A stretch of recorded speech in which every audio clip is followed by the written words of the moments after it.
Yun,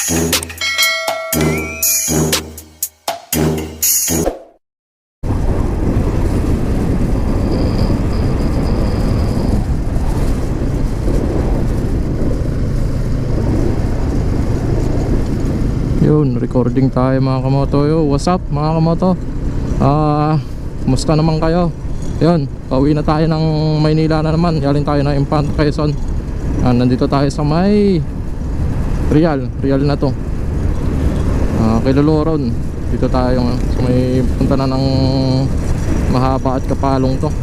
Pauwi na tayo mga kamoto. Samahan niyo ako. Galing na tayong Infante Quezon. Sulit yung uwi natin kahit mag-isa tayo. At least hindi tayo naggahol sa oras, no? Hindi tayo nagmamadaling bumalik. Hindi tayo nagmamadali na may naghihintay sa atin, no? Ang ganda, sulit. Kaya yun, sulitin ulit natin pa uwi. Hindi naman tayo nagmamadali na naman eh, kasi wala naman tayong kasama nagmamadali sa daan. Meron pag may kasama nagmamadali eh. Ito tayo kay Loloron. Sakop pa rin naman ng Real to. Princess Nis Hotel. Yan, may hotel pala dito. Yan, kaya mga gustong mag-overnight, pwede dyan. Yan tayo, papasok naman tayo ng mga kamoto bundok. Yan. Sulit din yung pag-uwi kasi wala naman palang checkpoint, no? Walang naninita, maluwag. Kaya ewan ko lang sa 20 mga 25 dyan kung medyo ganito pa rin kaluwag sa pagpunta ko rito. Sana ganun pa rin. At may dala tayo sa likod, no? Mga sugpo. Kinuha natin, binili natin to sa fish pan. Sugpo saka mga kamoto. Alimasag, alam ba yung alimasag? Yan sa harapan ko nakikita nyo. Luto na yan, kaso inano ko kasi para hindi mainitan sa biyahe. Sakto tumatakbo naman tayo, hindi naman siya mainitan masyado. Sa unahan ko na lang nilagay. Woohoo!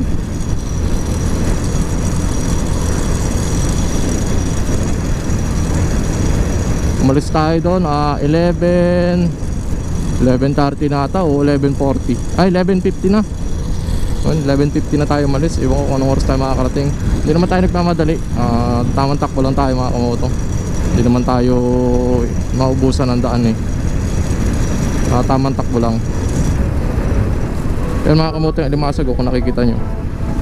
Yan yan mga alimasag, no? Yan dala ko galing dyan sa amin sa probinsya. Sulit. Tapos kinain ko yung malaki, yung isang guhit mahigit isang peraso mga kamoto. So pag yung high blood ka, yari high blood talaga abutin mo dun. Ang taba. Kaya solve yung uwi ko. Sarap. Sulit. 3 days ako doon sa dito sa Infanta. Kaya ito 5 days ko uwi ko na. Ito po 4 days ko uwi ko na kasi bukas baka ako pa magdadala ng namin mga kamoto DTR sa opisina namin eh. Alam nyo na, mahirap na, baka may masabi mga kasamahan natin, no? Day off ko naman, day off ko rin naman 5 days, kaso mahirap na din, maganda na yung sigurado. Nakikita na yung dagat mga kamoto, ayun Woo! Yan mga kamoto, dagat Hindi tayo nakapunta sa sabi kong pupuntahan natin, no? So next time na lang pag uwi ko ulit. Medyo nag-enjoy ako pa kaya hindi na ako nakagala. Kapalong na, nasa barangay Kapalong na tayo mga kamoto. Yan, dito tayo, barangay Kapalong.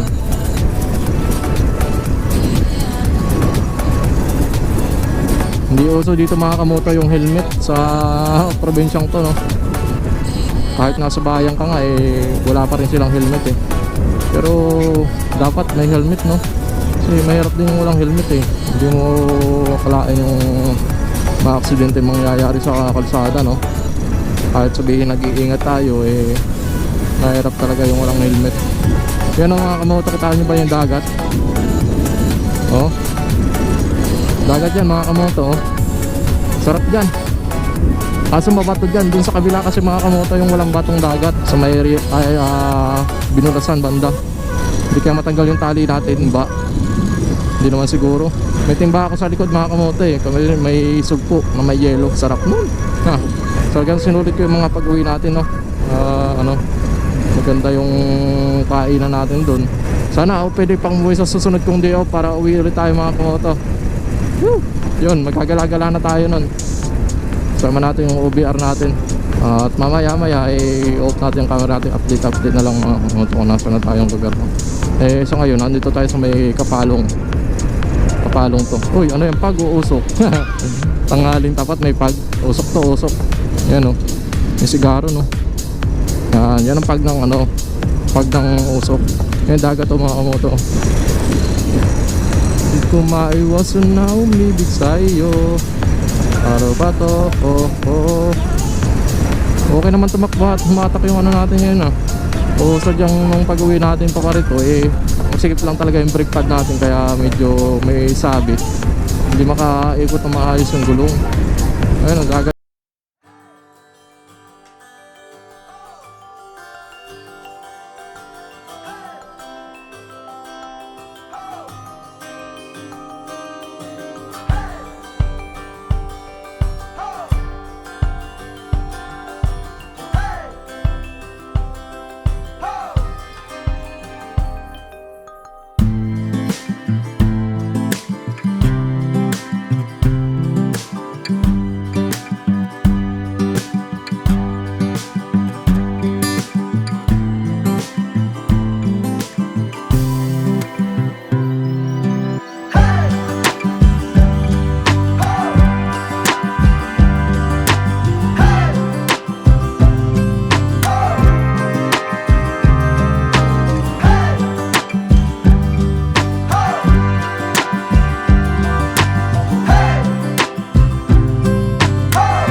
Oh, wow, sulit, wow. Woo.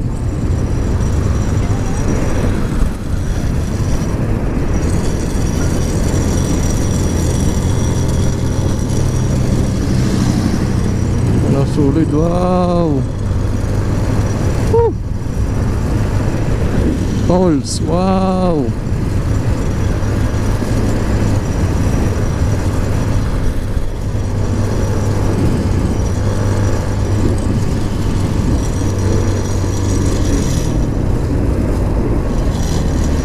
Hindi tayo makakiling kasi yung timba baka malaglag.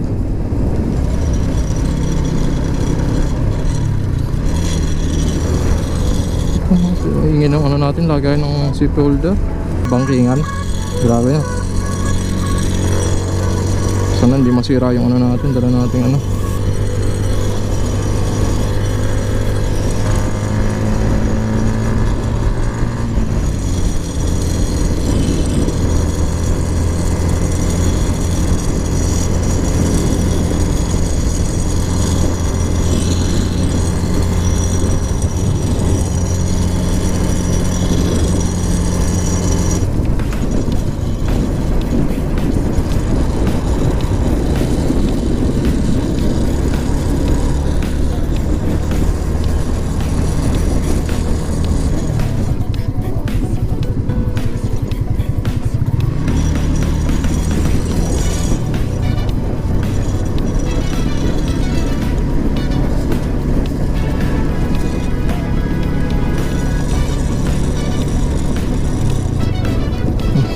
Dito.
Magandang dito sa Sukuyong Dilihan.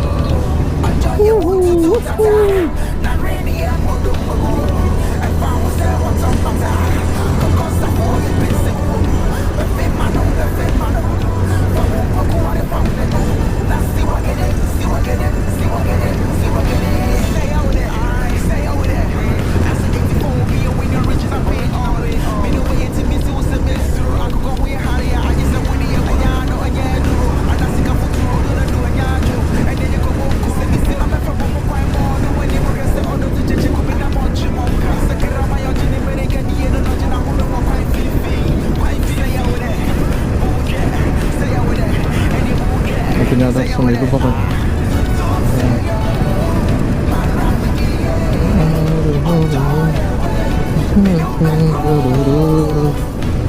Magandang dilot, puso ko yung nabihag. Walang nais ko. Magandang dilat, puso ko yung nabihag.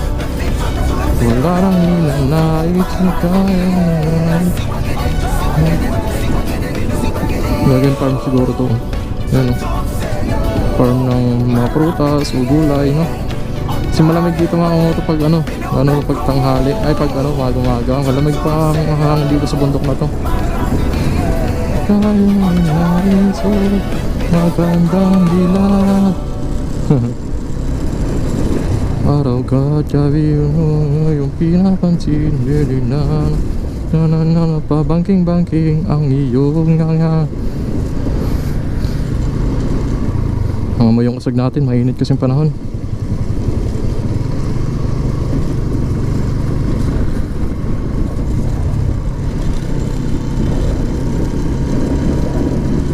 Ahon na naman. Medyo ahon pero hindi ganun kaahon. Ayan, bundok tayo. Uy, buko. Sarap nun.